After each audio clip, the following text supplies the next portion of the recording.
and welcome to Lecture 7 in our series on Introduction to Financial Accounting. This series is brought to you by the team at BNO Chartered Accountants. In this session, we will focus on analysing financial statements. This is essential for understanding a company's financial health and performance. The objectives of financial statement analysis are to understand the purpose of analysing financial statements. Learn the main financial ratios for analysis. Explore the limitations of financial ratio analysis. Financial statement analysis starts with understanding the key components of financial statements. The income statement reveals the company's ability to generate profit by comparing revenue and expenses. The balance sheet provides a snapshot of what the company owns, assets, and owes, liabilities, and the owner's equity at a specific point in time. The cash flow statement highlights how cash is generated and used across operating, investing, and financing activities. Let's now discuss the various categories of financial ratios. Profitability ratios measure the ability to generate profit. Liquidity ratios assess short-term financial stability. Efficiency ratios evaluate asset management and efficiency. Leverage ratios gauge financial risk and debt management.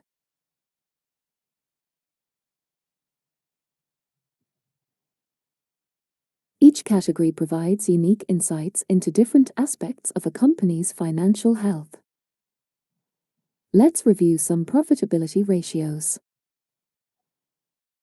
Gross profit margin is calculated by dividing the gross profit figure by the revenue or sales figure. Both are obtained from the income statement. This figure reveals the proportion of revenue remaining after covering the cost of goods sold, indicating efficiency in production and pricing. Net profit margin is calculated by dividing the net profit figure by the revenue or sales figure. Both are obtained from the income statement. This figure reveals the overall profitability after all expenses, indicating how well a company controls costs. Profitability ratios measure a company's ability to generate profit. For example, the gross profit margin shows how much revenue is left after covering the cost of goods sold. A margin of 40% to 60% is healthy for most industries. Similarly, the net profit margin reflects overall profitability, with a typical range of 10% to 20%. Return on assets is calculated by dividing net profit by total assets. The ROA ratio reveals the efficiency of a company in generating profit from its assets. Return on equity is derived from dividing net profit by total equity. It reveals the efficiency of a company in generating profit from shareholders' equity. The return on assets, ROA, measures how effectively a company uses its assets to generate profit, with a typical range of 5% to 15%. The return on equity, ROE, evaluates profitability from shareholders' equity, with an optimal range of 15% to 25%, depending on the industry. Let's review liquidity ratios now. The current ratio is calculated by dividing current assets by current liabilities. This reveals a company's ability to pay short-term obligations with short-term assets. The quick ratio is calculated by dividing current assets less inventory by current liabilities. The figure reveals the ability to meet short-term liabilities without relying on inventory sales. Liquidity ratios evaluate a company's capacity to meet short-term liabilities. A current ratio of 1.5 to 2.0 is ideal, indicating the company has sufficient current assets to cover its obligations. The quick ratio excludes inventory, focusing on more liquid assets, with an optimal range of 1.0 to 1.5. Let's deal with some efficiency ratios. Inventory turnover is calculated by dividing cost of goods sold by average stock. Average stock is obtained by adding together opening and closing stock and dividing by 2. This figure reveals how efficiently inventory is managed and sold.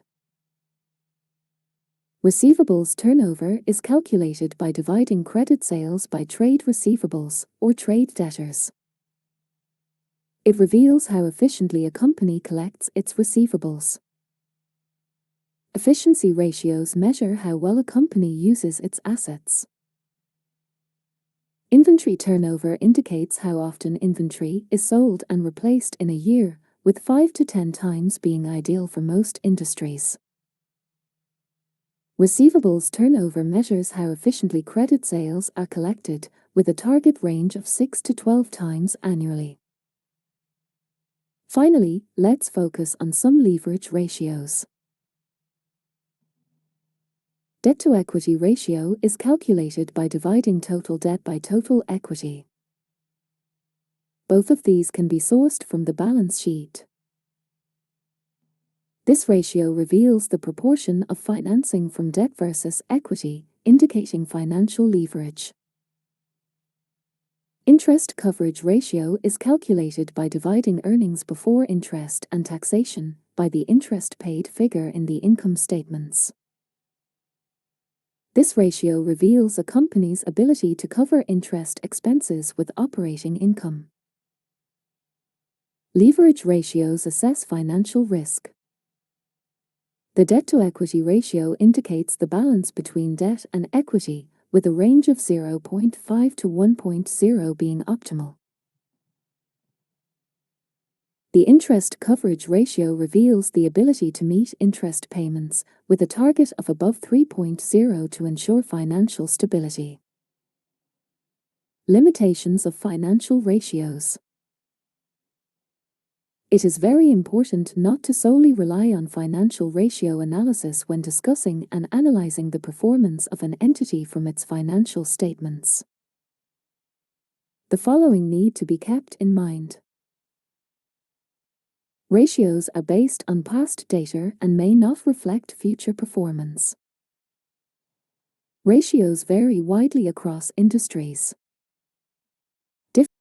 Differences in accounting standards can distort comparisons between financial periods and between entities. Ratios ignore non-financial factors like brand value or management quality.